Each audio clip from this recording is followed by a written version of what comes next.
Welcome to the In My Opinion Show with Ronald Bay Robinson and friends. Seen on the internet 24 hours, 7 days a week. To view our extensive catalog, please go to YouTube, type in capital letters, RBRIMO. I want to welcome our millions of viewers worldwide, and I especially want to welcome our very talented co-host, Ms. Denise Smith-Allen. Hi, Ron. Hi, everybody. Ms. Jackie Williams. Hi, Ron. How are you? And Mr. Henry Hatter. Hi, Ron. Let's talk about rape in prison. Denise, you are familiar with the Prison Rape Elimination Act. Maybe you could expand on that. Well, Ron, thank you. That is a very touchy subject, a subject that, just evokes a lot of emotions. But before we begin to talk about that, I just wanted to read an excerpt from an article that came out of the Flint Journal on the 24th. And it's dealing with officials making room at women's prison. And it talks about the officials are making room, or taking steps, I should say, at the Women's Huron Valley Correctional Facility near Ypsilanti to make more room for prisoners as the number of inmates have increased. Inmates are being housed in converted TV rooms and former offices at the state's only women's prison, but state corrections department officials say they don't have a serious overcrowding problem. Officials say the population at the prison has risen about 16% from 1,900 in 2011 to about 2,020 this October. In response, the department says 4 former TV rooms now housing 56 prisoners and 44 former offices now house 306 inmates. So from that article, it kind of put me in the mind of thinking about the different things that have happened within the prison system here in Michigan, and particularly with how it affects or impacts women. And I was really kind of concerned when I heard the number, how it has increased. And just wanted to have some discussion about it in terms of your thoughts on women's prisons in general, and working, having officers of the opposite sex working in those institutions. And I thought we would have some kind of discussion about that, and because that goes along with the P.R.E.A, which is the Prison Rape Elimination Act. So we wanted to talk about that because I think that we have to revisit that from time to time, because a lot of times when you have people who have been locked away, we kind of forget about them. But these are human beings that have had some involvement with the law. But once they're housed, what happens to them? And a lot of times we don't think about that. And so we just should have some discussion about that, particularly as it relates to women being confined. So that's why I wanted to bring that to us this day. I think as a former retired lieutenant with the Michigan Department of Corrections, I worked at the women's facility on Bemis Road in Ypsilanti. Okay, when I worked there was half that number of incarcerated of females. Now, with 1,900, I think that's a disaster in the making. Because they have nothing, they have no place to go. All right, there were day rooms and and things of that nature. And when I worked there was 2 prisoners to a room, and now no telling how many are in those cells now. Okay, and there were 4 other female prisons at the time. Florence Crane Women's Facility in Coldwater, women's facility there in Ypsilanti. Okay, then they had Scott's facility on 5 Mile Road in Plymouth, and then there were some camps. Okay, so I don't know if the camps have been closed or not, but this is ridiculous. To me, the state is just trying to save some money. Okay. They've closed several facilities. Why, I don't know. With this 1,900, no, I can't. No, the number now is 2,200. 2,200. That's ridiculous, in my opinion. Because they're setting these women up. All right. I mean, there's rape on women on women. Don't make no mistake about that. Okay. And then you mentioned about males in working in women's prison. Well, I worked there. You have to be careful because you're in a controlled environment. Okay. And a lot of these women, they don't have visitors for various reasons. Maybe they did something against their family that they've been ostracized. Okay, maybe they came from abusive relationships. Whether it be their husband or boyfriend. Mm-hmm. Okay, there's mental illness. There's mental issues. Okay, a lot of mental issues. You have drug addicts. Just recently, I was reading that a lady, a visitor, brought in controlled contraband, which was heroin, and she is dead. All right, you can't. I don't care what the Department of Corrections tells you. You can't control 2,100 people in the size of that complex. Mm-hmm. Okay, mm-hmm. It's just impossible. I don't care what their people might say, but I'm sure they're going to justify it. Mm-hmm. But to me, it's inhumane. Mm-hmm. Okay. And as far as males working, in prisons, I mean that's another I have no problem with that because I valued my job more than anything else, and my family. Mm-hmm. But a lot of employees, male or female, they get caught up, all right, with the lies that prisoners will tell you, and a lot of times the prisoners, they will get you involved in something because they're only thinking about, well, maybe if I can expose an officer, whether it's fact or fiction, I might have a better opportunity of a lawsuit or getting out of that facility. So there's a lot of things that come into play here. Mm-hmm.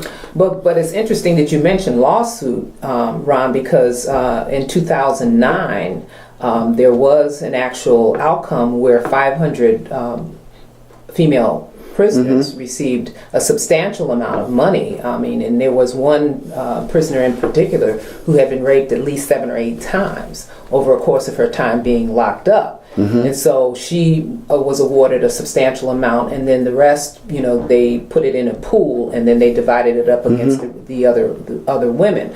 But and I knew that prisoner. Right. All right. So mm-hmm. yes, and so the thing that I am bringing to the forefront in twofold is talking about the Prisoner Rape Elimination Act that was impacted or started in 2003, and that's a federal law.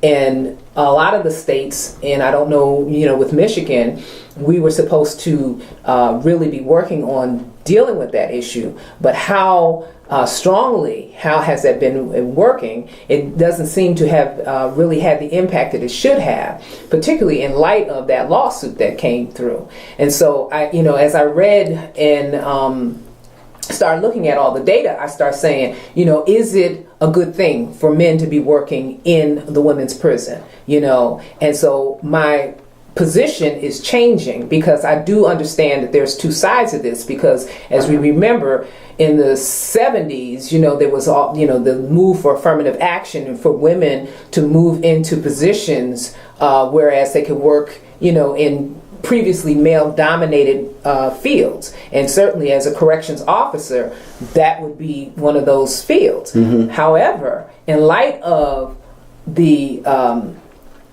mass usage or abuse of these women, it comes to bear when, the United Nations looks at the United States and says, you're probably one of the only few in the world that allow this, because other countries don't allow women to have men in their prisons working.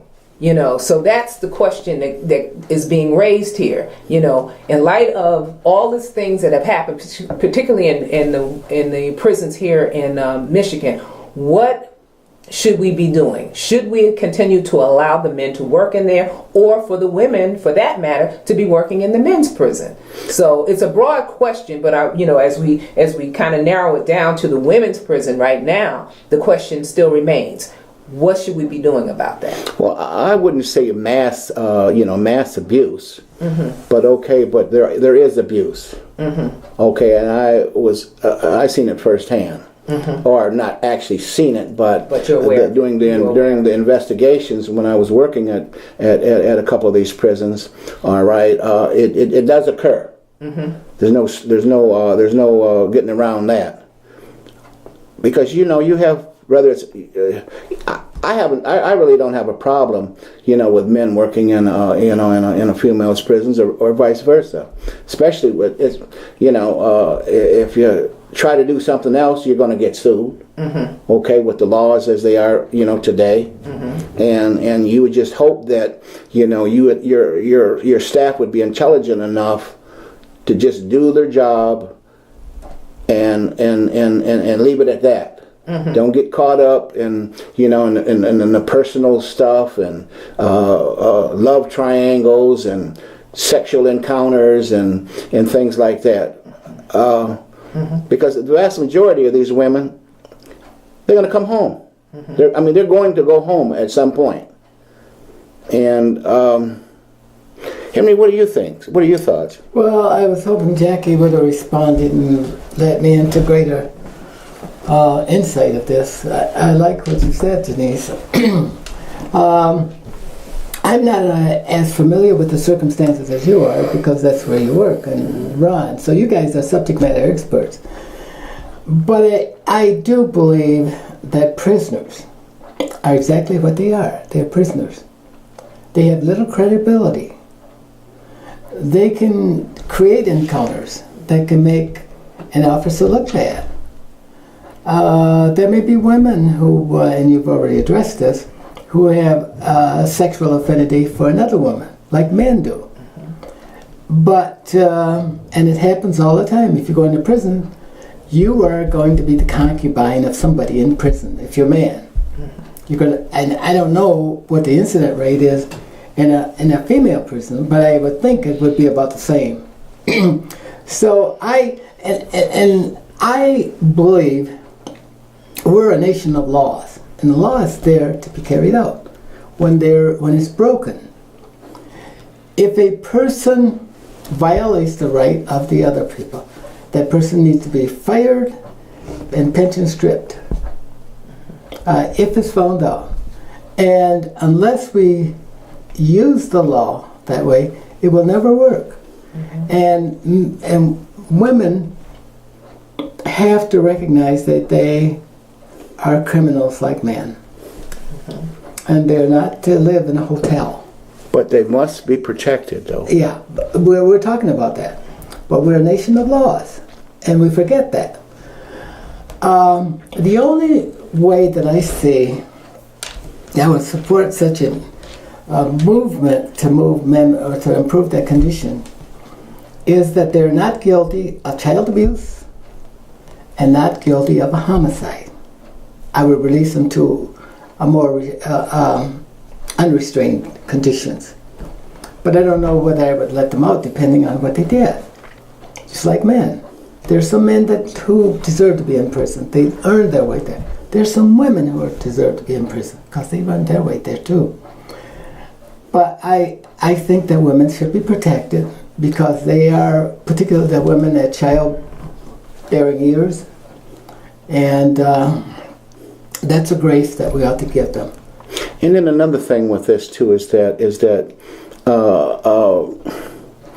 minorities, all right, are the vast majority are in prison, male and female.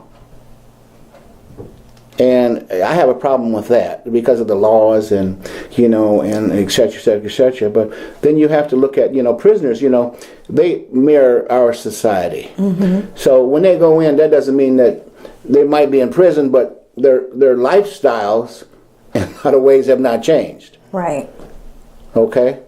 And speaking to the overcrowdedness, as Denise was stating, I've been watching the news and reading, and there is a lot of women. Normally when you see wanted posters, it's normally men. Yes. But now women are are wanted for running over males and killing people in the house and shooting and stabbing. They're the aggressor. And it's sad because I'm looking at it from a different perspective, because that is not where I work. So I'm seeing the other end of it. I'm seeing what they leave behind.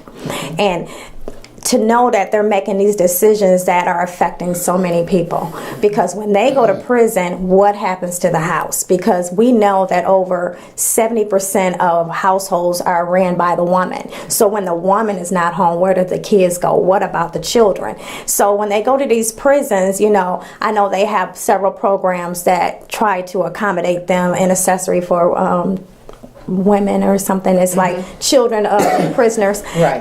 And I know they have these programs, but I would like to get to the root of the problem of why women are. I think because some of them believe that they're not going to get the tough penalties because it was just a robbery. And I think they said the person that was doing the most was the woman. And I don't understand when we took on that role, because that was not the role that we need to take on. And so we need to kind of look at what is causing this to make the prisons increase, because it's causing other problems. It's kind of like the trickle down effect. And then also when you get to prison, yes, they should be safe.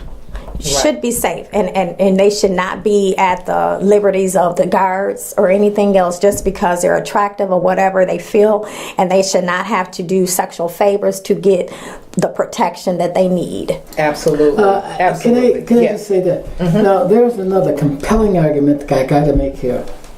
The state does not have the money to house more prisoners. It does not have the room to put more prisoners. Yeah. So what it must do is release prisoners back into the public. And that create all kind of other factors. And there are kids who look at this and say, well, she only did 1 year or 6 months for it, so I can afford that. We don't want to Advertise. Yeah, we don't want to encourage our kids to follow that kind of behavior. Because what we need to do as we move closer to 2050, we need to get our kids ready to run the country. And also, when people go to prison, for whatever sick reason, they have this badge of honor. Right. You know what I mean? And a lot of times they pick up bad habits, especially the boys with baggy ass pants. Right. You know what I mean? Oh, I can't stand that. Okay, but all see, right? you're Then also too, in my opinion, with the way folks are being incarcerated, I think it's genocide as well too. Okay, because you're taking the males away, now you're taking the females away. right. All right. Right. So what happens to the what happens to the reproductive cycle? Well, yeah. Well, what happens is basically the family is really being destroyed from two aspects. If the father is incarcerated, or if the mother is incarcerated, or both of them are incarcerated, then the children are left to either be with extended family members, or they're going into the foster care system. Sure. Okay, so that's a whole nother discussion, and we should have that discussion. And can I just say one other thing about funding? Anytime we take funding out of the general fund and put it over here for a new prison facility, we take it away from other services that people need. Welfare program, aid to children, schools, etc. And we really can't afford that. And also too, the state of Michigan has a number of prisons mothballed. So why in the hell would they have 2,100 women in this facility? And they have a budget. The prison has a budget. If it can't support another facility, and you have not only investment dollars involved in the facilities, but you got to have maintenance dollars, keeping it up, supplying it with officers and all the things that they can, which raises the cost of government. So inhumanity continues. Yeah, and we can't afford to take more money away from people who need it. I mean, I'm not saying I'm not a bleeding heart, for people that do things against the law. But my goodness, okay, what does society say when you go to when you go to jail or go to prison? And then when you get out, you paid your debt to society, right? And that's what they say, but in actuality, that's not what happens.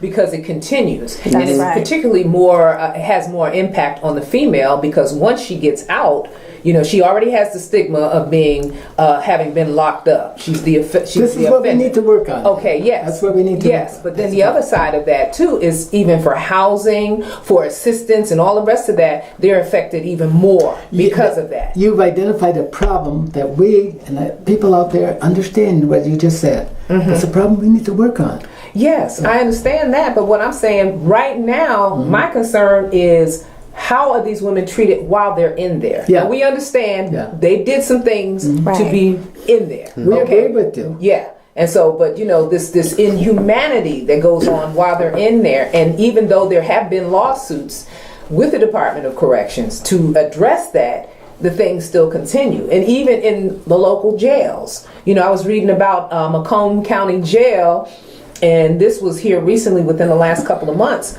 A woman was showering and having, voyeurism going on there. And then she's on her menstrual and the guy's telling her, just don't bleed on the floor.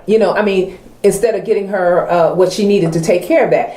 Is those kinds of things. And that keeps coming up. That's the caliber of the people that they hire in the prison. Exactly. Ron, I apologize. No, look, it has just nothing to do with you. Right. But you do have people that work for you now. So oh well, I assisted in a number of investigations where the employee was was terminated, and 2 or 3 of them went to prison. Once you take a person's retirement away from them, that's big and that's bad, and large consequences. I think we fail. I mean, a lot of people that are working in the prisons, I think they fail to understand these people are still human. Exactly. They still have rights.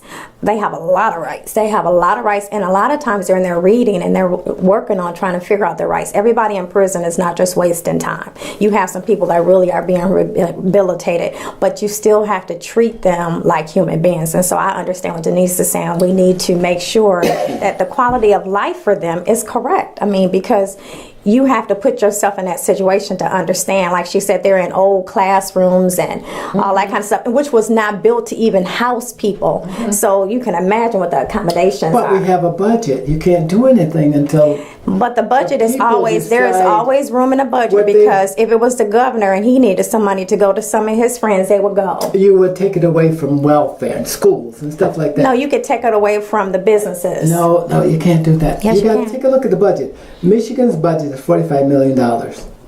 About half of that goes to schools, $19 million a year. And you got all of the other departments that require and demand money. So you got to be careful when you start extracting stuff from social services and from the kids' health laws. Well, you're already extracting, because social services, my sister-in-law works there, they're extracting all kinds of services. Right. But we agree with the budget, because it's broke up in different areas. Yeah. DHS is the highest in terms of the dollars that are spent. Department of Public Health. Yes, Department of Human Services. Okay, so your welfare, that's what you want to call it. Okay, the second highest is Department of Corrections. The second highest budget. What's his amount? Now, I can't give you the dollar figure. Is it more than, say, $18 million? Yes. 18 billion? Not billion. 18 million. 18 billion. Oh, no. No billion. Wait, hold it. Not billion. I said that the budget was, didn't I say 45 billion? I'm not sure. Yeah, 45 billion. Mm-hmm. So if schools are between 15 and 18 billion dollars, if DHS is not above that, then schools supersede it. No, I think you better look at that again, because DHS is the highest. But can you tell me what range it is? Because I know what the school budget is. I can't, but if it's not over, I'm going to say $17 billion.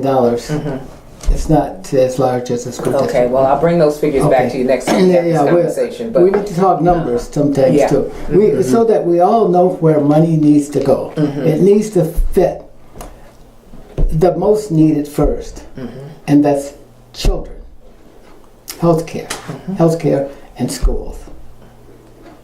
And once you begin biting into that and boosting up other things, you're taking away from kids. But we also had to protect the society too, okay? And But this is not about protecting the society. The society is protected. Because you have to move people into old classrooms and stuff like that, they're still being cared for. But You not don't move them properly. into hotels. But stuff not like that. You don't properly. give them all TVs. We're not saying we're getting ready to give them pay and stuff TV. like that. We say we were getting ready to put them in a correct facility, in an appropriate Who's going to room. pay for it?